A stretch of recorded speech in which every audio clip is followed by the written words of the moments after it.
నమస్కారం. లక్ష్మి చెప్పే కథలకు స్వాగతం. వీణులతో వీక్షించటానికి సిద్ధం కండి. ప్రియ సఖులు, ఇప్పుడు మనం ప్రముఖ రచయిత్రి శ్రీమతి గీతికా పరుపురెడ్డి గారు రచించిన డెత్ సీక్రెట్ ధారావాహికంలోని 10వ భాగాన్ని ముగింపుని వినేద్దామండి.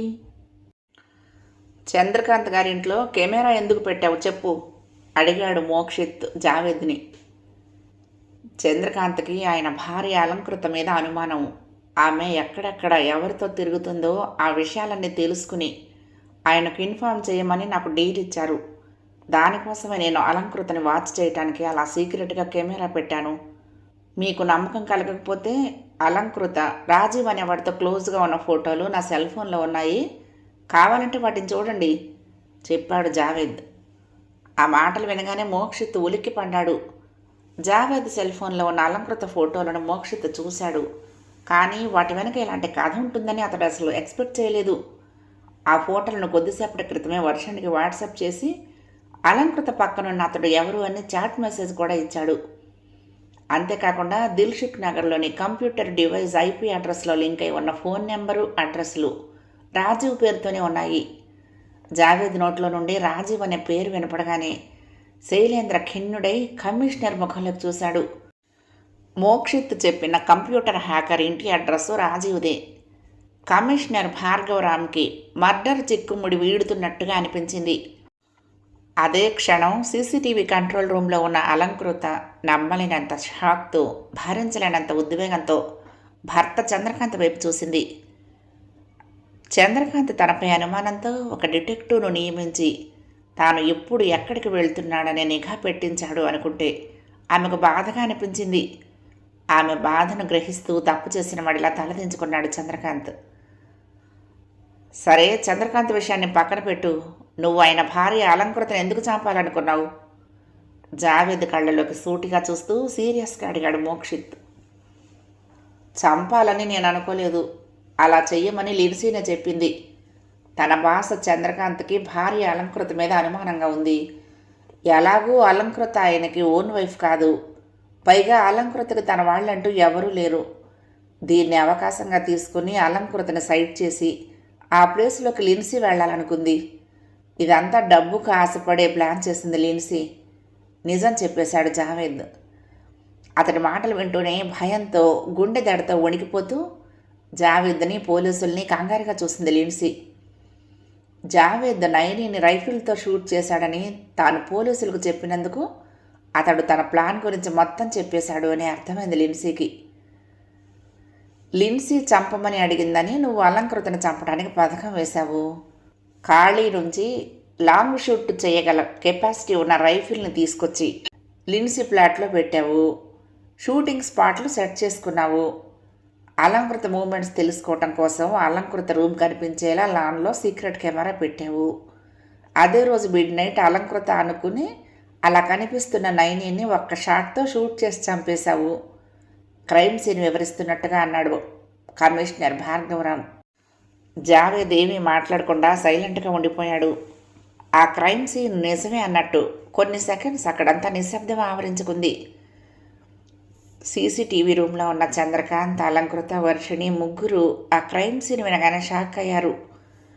డాక్టర్ సుధాకర్, డాక్టర్ ఉషలకు మాత్రం అన్యాయంగా బలైన తమ ప్రియాతి ప్రియమైన కూతురుడైని గుర్తొచ్చి గుండె బరువెక్కింది. క్రిమినల్స్ను పరిశోధించి కనిపెట్టాల్సిన డిటెక్టివ్ ప్లేస్లో ఉండి నువ్వే మర్డర్ చేసి క్రిమినల్ అయ్యావంటే ఏం వాల్యూస్ రానివి? ఆవేశం ఆపుకోలేక జావేద్ని చిరాగ్గా తిట్టేశాడు శైలేంద్ర. ఇంటరాగేషన్ రూమ్లో ఉన్న మోక్షిత్కి సెల్ ఫోన్లో ఏవో నోటిఫికేషన్ సౌండ్స్ వస్తున్నాయి. జేబులో నుంచి ఫోన్ తీసి చూసుకున్నాడు అతను. 2 క్షణాల తర్వాత మళ్ళీ ఫోన్ను జేబులో పెట్టుకుని జావేద్ మొహంలోకి చూశాడు. ఖాళీ ఇల్లీగల్ ఆర్మమెంట్స్ బిజినెస్ని ఎన్నేళ్లుగా చేస్తోంది. మీ ఇద్దరు ఎప్పటి నుంచి లివ్ ఇన్ రిలేషన్లో ఉన్నారు? ఇల్లీగల్ ఆర్మమెంట్స్ని మీరు ఏ స్టేట్స్కి సప్లై చేస్తున్నారు? ఆ డీటెయిల్స్ అన్నీ నువ్వు చెప్తావా, లేక నీ ఇంటర్నేషనల్ క్రైమ్స్ అన్నీ నేనే లాగనా? కూల్గా అడిగాడు మోక్షిత్. అసలు ఏమాత్రం ఊహించని ఆ ప్రశ్నలను వినటంతోనే జావేద్ ఒక్కసారిగా నీళ్లు నిమ్మలేడు. జావేద్ వెనక ఉన్న క్రిమినల్ హిస్టరీ అంతా తెలియని లిన్సీ జావేద్ మొహంలోకి షాకింగ్గా చూసింది. ఇల్లీగల్ యాక్టివిటీస్ అన్నీ చేస్తూ ఎవరు ఏమి పీకలేరు అనుకోకు జావేద్. ప్రతిదానికి డెడ్ ఎండ్ అంటూ ఒకటి ఉంటుంది. ఆల్రెడీ యాంటీ టెర్రరిస్ట్ స్క్వాడ్కి ఇన్ఫామ్ చేశాము. ఏటీఎస్ వాళ్ళు మాకంటే స్పీడ్గా నీ పార్ట్నర్ కాళీని అరెస్ట్ చేసి పట్టుకుని గన్స్ సీజ్ చేస్తున్నారంట చెప్పాడు మోక్షిత్. అంతే. ఆ మాటలు వినగానే కుదేలైపోయాడు జావేద్. ఇప్పటి వరకు అతని హోప్ అంతా కాళీ మీదనే ఉంది. పోలీసుల నుండి ఎలాగైనా తప్పించుకొని కాళీ హెల్ప్తో ఆమె తాను విదేశాలకు వెళ్ళిపోవచ్చు అనుకున్నాడు. ప్రొహిబిటెడ్ ఆర్మ్స్ని కలిగి ఉన్నందుకు, వాటిని అమ్ముతున్నందుకు ఐపీసీలోని illegal arms trade act section 25 ప్రకారం నీకు కాళీకి ఎన్నేళ్ల జైలు శిక్ష పడుతుందో తెలుసా అన్నాడు మోక్షిత్. ఒక్కసారిగా గాలి గుటక మింగాడు జావేద్. సరిగ్గా అప్పుడే లోపలికి రావడానికి పర్మిషన్ కోసం అలారం వినపడింది. వెంటనే డోర్ వైపు చూశాడు భార్గవరాం. ఇన్స్పెక్టర్ శైలేంద్ర వెళ్ళి డోర్ తీశాడు. కానిస్టేబుల్ పాండు లోపలికి వచ్చి, దిల్సుఖ్ నగర్ నుంచి రాజీవ్ని తీసుకొచ్చాను సార్ వినయంగా అన్నాడు. వెంటనే మోక్షిత్ వైపు ఒకసారి చూసి ఇక్కడికి తీసుకురమ్మని చెప్పు పాండుతో అన్నాడు భార్గవరాం. పాండు వెళ్ళిపోయాడు. 2వ నిమిషంలో చేతులకు హ్యాండ్ కఫ్స్ వేసి ఉన్న రాజీవ్ను ఇంటరాగేషన్ రూమ్లోకి తీసుకొచ్చాడు దిల్సుఖ్ నగర్ స్టేషన్ ఇన్స్పెక్టర్. అతడిని వెళ్ళమన్నట్లుగా కనసేక చేశాడు భార్గవరాం. అతడు వెళ్ళగానే రాజీవ్ని తీసుకొచ్చి జావేద్ లిన్సిల్ కూర్చున్న పక్క చైర్లో కూర్చోబెట్టాడు శైలేంద్ర. ఇంటరాగేషన్ రూమ్కి పక్క రూమ్లో సీసీటీవీ స్క్రీన్పై రాజీవ్ని చూడగానే అలంకృత ఒక్కసారిగా కంగారు పడిపోయింది. రాజీవ్ని ఎందుకు అరెస్ట్ చేసి తీసుకొచ్చారు? నైని హత్యకు రాజీవ్కి ఏం సంబంధం? అసలు ఏం చేస్తున్నారు పోలీసులు అంటూ స్క్రీన్ వంక చూస్తూ కంగారుగా చంద్రకాంత్ను కుదిపేస్తూ అడిగింది అలంకృత. రాజీవ్ గురించి అంతగా కంగారు పడుతున్న అలంకృతను చూసి చంద్రకాంత్కు గుండె పిండేసినట్లయింది. రాజీవ్ కదా నీ పేరు? ఏం చేస్తావు? ఇంటరాగేషన్ రూమ్ లోపల రాజీవ్ని అడిగాడు మోక్షిత్. నన్నెందుకు తీసుకొచ్చారో ముందు చెప్పండి. నేనేం చేశాను? నన్నెందుకు అరెస్ట్ చేశారు? నేను అడిగిన వాటికి జవాబులు చెప్పకుండా ఇలా ఒక సిటిజనుని అన్యాయంగా అరెస్ట్ చేసి తీసుకురావటం నేరం గట్టిగా ర్యాష్గా అన్నాడు రాజు. ఏంట్రా, నువ్వు ఎవరి ముందున్నావో తెలుసా? కమిషనర్ గారి ముందున్నావు. అడిగిన వాటికి సరిగ్గా సమాధానం చెప్పు బెదిరించాడు శైలేంద్ర. నేనేమీ చేయలేదు. నేను నేరం చేశానని మీకెవరు చెప్పారు? అదే ర్యాష్గా అన్నాడు రాజు. అతడినే పరీక్షగా చూస్తున్నాడు మోక్షిత్. నువ్వు డెహ్రాడూన్లో గ్రాడ్యుయేషన్ ఫినిష్ చేసి అబ్రాడ్లో కంప్యూటర్స్లో మాస్టర్స్ డిగ్రీ గోల్డ్ మెడల్ తీసుకున్నావు. అక్కడి నుంచి లాస్ట్ ఇయర్ ఇండియా వచ్చావు. అలంకృత బొటిక్ పై నుంచి చంద్రకాంత్ ఇంట్లోకి డ్రోన్ను పంపి రెక్కీలు చేశావు. ఒక మెడికల్ కాలేజీ అమ్మాయిని షూట్ చేశావు. చంద్రకాంత్ ఇంట్లోని సీసీటీవీ సాఫ్ట్వేర్ హ్యాక్ చేసి ఫుటేజీలు డిలీట్ చేశావు. నీ టాలెంట్ని దేశ ప్రయోజనానికి యూజ్ చేయకుండా క్రైమ్స్ చేయడానికి ఉపయోగిస్తున్నావా? తీవ్రంగా చూస్తూ అన్నాడు మోక్షిత్. నేను నా టాలెంట్ని నా ఇష్టం వచ్చినట్లు వాడుకుంటా. నేనేం చేయాలో చెప్పడానికి మీరెవరు? నేను క్రైమ్ ఏం చేశానో సాక్ష్యాలు ఉంటే నిరూపించండి, వెళ్ళి జైల్లో కూర్చుంటా మరింత ర్యాష్గా అన్నాడు రాజీవ్. అతడి దూకుడు చూసి శైలేంద్ర ఒక్కసారిగా చెయ్యెత్తి లాగ్ ఒకటి పీకపోయాడు. అతడిని ఆగమన్నట్లుగా చూశాడు భార్గవరాం. నైనిని ఎందుకు హత్య చేశావు అడిగాడు భార్గవరాం. రాజీవ్ మాట్లాడకుండా సైలెంట్గా తలదించుకున్నాడు. చంద్రకాంత్ భార్య అలంకృత నీకు ఎలా తెలుసు? ఆమెకు నీకు ఏమిటి సంబంధం? సూటిగా చూస్తూ అడిగాడు భార్గవరాం. చివ్వున తలెత్తాడు రాజీవ్. అలంకృత మా అమ్మ సార్. దుఃఖం కట్టలు తెగి కళ్ళ వెంట నీరు కారుతూ ఉంటే ఏడుస్తూ చెప్పాడు రాజీవ్. అక్కడ ఉన్న అందరూ ఒక్కసారిగా ఉలిక్కి పడుతూనే షాక్ అయిపోయారు. సీసీటీవీ స్క్రీన్ ముందు కూర్చున్న చంద్రకాంత్ పిడుగుపడినంత షాక్తో భార్య ముఖంలోకి చూశాడు. ఆమె కూడా కన్నీళ్లు పెట్టుకుంటూ బిక్కమొహంతో చంద్రకాంత్ వంక వర్షిణి వంక చూసింది. చంద్రకాంత్కి గుండెల మీద నుంచి ఏదో అదృశ్యమైన పెద్ద భారం తొలగిపోయినట్లు ఎంతో నిశ్చింత కలిగింది. అలంకృత ఈ విషయాన్ని తన దగ్గర దాచడానికి కారణం ఆయనకు అంతర్లీనంగా అర్థమైంది. తన భార్య చనిపోయిన తర్వాత తాను వర్షిణి కోసం ఆలోచించి పిల్లలు లేని వీడియోని మాత్రమే పెళ్లి చేసుకోవాలి అనుకున్నాడు. ఆ విషయం మ్యాట్రిమోనియల్ సైట్స్లో మెన్షన్ చేశాడు.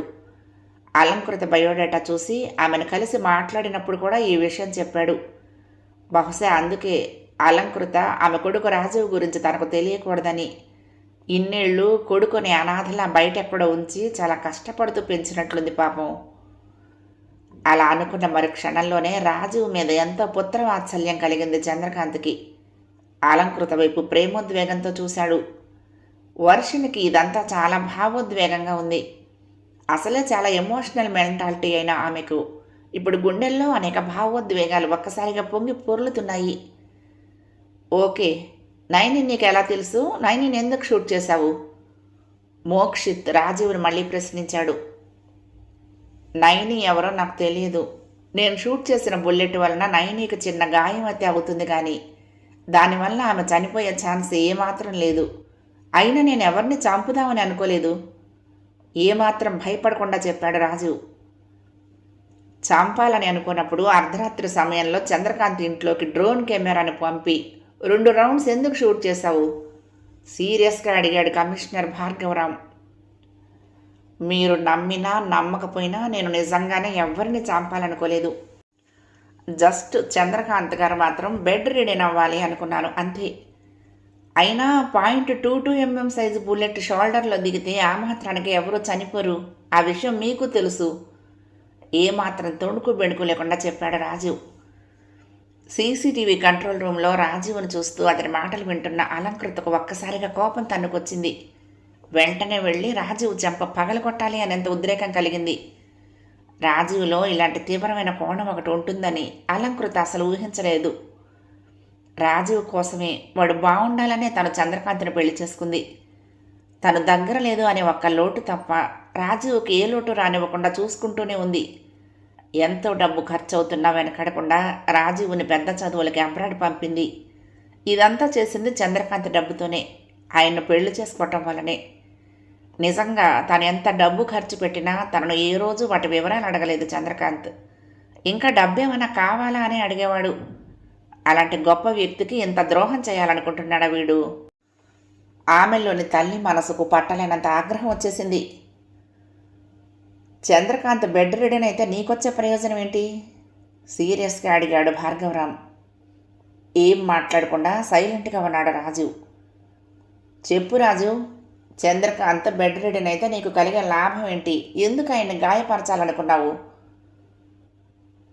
నాకు మా అమ్మతో కలిసి హ్యాపీగా ఉండాలని ఉంది సార్. స్టేట్స్ నుంచి రాగానే అమ్మతో చెప్పాను, కానీ చంద్రకాంత్ గారు ఒప్పుకోరు. నువ్వు మాకు దూరంగా ఉండాలి అంది అమ్మ. ఫస్ట్ అయితే చంద్రకాంత్ గారిని చంపేయాలి అనేంత కోపం వచ్చింది, కానీ మా అమ్మకు లైఫ్ ఇచ్చింది ఆయనే. నా చదువుకి నేను ఇంతటి వాడిని కావటానికి కారణం ఆయనే అని రియలైజ్ అయ్యాను. ఆయన లేకపోతే మా అమ్మ కూడా బతకలేదు. నాకంటే ఆయనే ఎక్కువ అమ్మకి. కానీ నేను మా అమ్మతో కలిసి ఉండాలి. చిన్నప్పటి నుంచి మా అమ్మకు దూరంగా ఒంటరిగా పెరిగిన నాకు అమ్మ ప్రేమ కావాలి. అందుకే చంద్రకాంత్ బ్రతికుండాలి, కానీ ఓ గదిలో ఉండాలి. అప్పుడు నేను మా అమ్మ దగ్గరికి నిరాటంకంగా వెళ్ళొచ్చు, మా అమ్మతో కలిసి ఉండొచ్చు. అందుకే చంద్రకాంత్ గారిని జస్ట్ బెడ్ రిడీన్ చేసే షార్ట్స్ బుల్లెట్స్ని ఎంచుకొని గాయపరచాలని చూశాను. తను చేసిందంతా చెప్పాడు రాజు. తర్వాత నథింగ్, అంతా మీరు కనిపెట్టేశారు. డ్రోన్ క్యామ్తో చంద్రకాంత్ గారి రూమును వాచ్ చేశాను. మా అమ్మ నడిపే అలంకృత బొటిక్లోకి డూప్లికేట్ కీస్తో వెళ్ళాను. బొటిక్లో నుంచి సరిగ్గా నేను చంద్రకాంత్ గారిని టార్గెట్ చేసుకుని షూట్ చేసినప్పుడే గాలికి విండో డోర్ కదిలి అడ్డొచ్చింది. ఒక షాట్ మిస్ అయింది. చంద్రకాంత్ గారు కిటికీ దగ్గరికి వచ్చారు. నేను వెంటనే 2వ షాట్ సెట్ చేసుకోగానే సరిగ్గా మధ్యలో లాన్లోకి ఎవరో అమ్మాయి వచ్చేసింది. ఇక నా లక్ బాగోలేదని డ్రాప్ అయ్యాను. బట్ తర్వాత తెలిసింది ఆ అమ్మాయి చనిపోయిందని. కానీ 1000% ష్యూర్ ఆ అమ్మాయి నా బుల్లెట్తో మాత్రం చనిపోలేదు. గట్టు తెగిన ప్రవాహం మాదిరి ఏకధాటిగా చెప్తూనే ఉన్నాడు రాజీవ్. అలంకృతకి కొడుకు మాటలు వింటూ ఉంటే ఒక్కసారిగా దుఃఖం కమ్మేసింది. తాను వర్షిణిని చూసుకున్నంత ప్రేమగా తన కన్న కొడుకు రాజీవ్ను చూసుకోలేదు. తనకి ఆ అదృష్టం కలగలేదు. అయినా కూడా వాడిని బాగా చదివించి మంచి మనిషిగా చూడాలనుకుంది. వాడి కోసమే భర్తతో ఎన్నోసార్లు చెప్పరాని అబద్ధాలు కూడా చెప్పింది. కానీ రాజీవ్ తాను ఆశించినట్లు మంచి మనిషి కాలేదు. కనీసం మామూలు మనిషిగా కాదు, అసలు మానవత్వమే లేనివాడిగా తయారయ్యాడు. ఆ ఆవేదన అలంకృతిని ఒక్కసారిగా నీరు కార్చేసింది. చంద్రకాంత్ ఆమె పరిస్థితిని అర్థం చేసుకున్నాడు. తన కూతురు వర్షని పెంచడం కోసం ఆమె కొడుకును త్యాగం చేసుకుంది అని ఉద్వేగంగా అనుకున్నాడు. అలంకృత భుజం చుట్టూ చెయ్యి వేసి దగ్గరకు తీసుకున్నాడు. ఒక్కసారిగా అలంకృత దుఃఖం రెట్టింపైంది. వాళ్ళిద్దరిని నోట మాట రానట్లుగా చూస్తోంది వర్షిణి. ఆమెకు మరొక పక్క ఉన్న Naini parents doctor Sudhakar, doctor ఉషల పరిస్థితి మరింత బాధ కలిగించేలా ఉంది. వెంటనే లేచి వాళ్ళిద్దరి దగ్గరికి వెళ్ళింది వర్షిణి. డాక్టర్ ఉష చేతిని తన 2 చేతుల్లోకి తీసుకుని, సారీ ఆంటీ, నైని మా ఇంట్లో చనిపోయినందుకు చాలా బాధగా ఉంది. నైని అంటే నాకు చాలా ఇష్టం ఆంటీ. మీకు డాక్టర్ లేని లోటును నేను తీరుస్తాను. నేనే మీ నైని అనుకోండి. గుండెల్లో నుంచి పొంగుతున్న ఎంతో భావోద్వేగంతో చెప్పింది వర్షిణి. ఆమె మాటలకు సుధాకర్, ఉష చిన్నపిల్లల్లా రోధించారు. కూతురు వర్షిణి మాటలు విని చంద్రకాంత్, అలంకృత కూడా వెంటనే వాళ్ళ దగ్గరికి వచ్చారు. మా ఇంట్లో నా బిడ్డలాంటి నయనీకి తీరని అన్యాయం జరిగినందుకు నన్ను క్షమించు సుధాకర్, బాధతో రుద్ధమైన కంఠంతో అన్నాడు చంద్రకాంత్. మీ చేతుల్లో లేకుండా జరిగిన దానికి మీరేం చేయగలరు చంద్రకాంత్? ఈ ఆఖరు దశలో మా కూతుర్ని తోడు ఉంచకుండా తీసుకువెళ్ళాడు ఆ పైవాడు, దుఃఖాన్ని దిగమింగుకుంటూ అన్నాడు డాక్టర్ సుధాకర్. ఇంట్రాగేషన్ పూర్తి చేసి మోక్షిత్ ఆ రూమ్లో నుంచి బయటకు వెళ్ళటం స్క్రీన్లో కనపడింది. వెంటనే కంట్రోల్ రూమ్లో నుంచి బయటకు కదిలింది వర్షిణి. ఇంట్రాగేషన్ రూమ్లో నుంచి బయటకు వచ్చారు Mokshith, police commissioner Bhargavaram, inspector శైలేంద్రలు. నైనీని షూట్ చేసిన ఇద్దరిని ఎవిడెన్సులతో సహా పట్టుకోవడంతో ఇన్వెస్టిగేషన్ టీం అందరికీ చాలా రిలీఫ్గా ఉంది. గబగబా మోక్షిత్ దగ్గరికి వెళ్ళింది వర్షిణి. నేను రాజీవ్తో ఒకసారి మాట్లాడాలిమో, ఉద్వేగంగా అంది. లోపల చాలా ఆశ్చర్యపోతూ ఆమె ముఖంలోకి ప్రశ్నార్థకంగా చూశాడు మోక్షిత్. ప్లీజింగ్గా చూసింది వర్షిణి. ఆమెను తీసుకుని మళ్ళీ ఇంటరాగేషన్ రూమ్లోకి వచ్చాడు మోక్షిత్. చంద్రకాంత్ గారి కూతురు వర్షిణి నీతో మాట్లాడాలట అని రాజీవ్ ముందు నిలబడి చెప్పాడు. రాజీవ్ తలెత్తి వర్షిణి వంక చూశాడు. హాయ్ బ్రో, నీకు మామతో కలిసి ఉండాలి అనిపిస్తే అట్లీస్ట్ ఒక్కసారి నాతో మాట్లాడొచ్చు కదా. నేను డాడ్ని తప్పకుండా ఒప్పించేదాన్ని. ఒక్కళ్ళమే సింగిల్గా పెరగటం ఎంత లోన్లీగా ఉంటుందో నాకు తెలుసు బ్రో. మా అమ్మ చనిపోయాక 2 ఏళ్ళు ఆ పెయిన్, సిబ్లింగ్స్ ఉంటే బాగుండని మిలియన్ టైమ్స్ అనుకున్నాను. నిజంగా ఇప్పుడు నాకు ఒక బ్రదర్ ఉన్నాడు. అది కూడా నన్ను ఎంతో ఎఫెక్షన్గా చూసుకునే అలంకృత మామకి కొడుకు నువ్వు అనుకుంటూ ఉంటే నాకు ఎంత హ్యాపీగా ఉందో తెలుసా. కానీ ఆ హ్యాపీతో పాటు నువ్వు ఇలా చేయటం చాలా బాధగా కూడా ఉంది బ్రో. చాలా ఎమోషనల్ అవుతూ ఉద్వేగంతో చెప్పింది. ఎంతో ఆనందం, భావోద్వేగం, అంతర్లీనంగా బాధ కూడా నిండిన వర్షిణి మాటలకు రాజీవ్ కదిలిపోయాడు. రాజీవ్ కళ్ళల్లో నీళ్లు అతడికి తెలియకుండానే నిండిపోయాయి. ఎవరో తెలియని తనపై ఇంత ప్రేమ కురిపిస్తోంది చెల్లెల్లాంటి వర్షిణి. తనకంటే చిన్నదైనా తన బాధని తన సొంత కన్నతల్లి కంటే ఎక్కువ అర్థం చేసుకుందా అనుకుంటూ చెల్లించిపోయాడు. నువ్వు ఒక్కసారి మామతో కలిసి నాతో మాట్లాడుంటే బాగుండేది బ్రో. ఇద్దరం సేమ్ ఏజ్ గ్రూప్ వాళ్ళం. ఆ మాత్రం ఎమోషన్స్ షేర్ చేసుకునే అండర్స్టాండింగ్ లేదా మనకి? ఎమోషనల్గా అడిగింది వర్షిణి. నా లైఫ్లో సడన్గా అన్నీ దూరం అయిపోయాయి వర్షిణి. అమ్మ కూడా దూరం అయిపోతుందేమో అనుకున్నాను. సారీ, ఎక్స్ట్రీమ్లీ సారీ, కన్నీళ్లతో అన్నాడు. నీ రియల్ ఇంటెన్షన్, మోటివ్ కిల్లింగ్ కాదు కాబట్టి త్వరలోనే శిక్ష ముగించుకుని బయటకు వస్తావు రాజీవ్. ఇకనైనా నీ ఆలోచన విధానం, క్రిమినల్ మెంటాలిటీ మార్చుకో.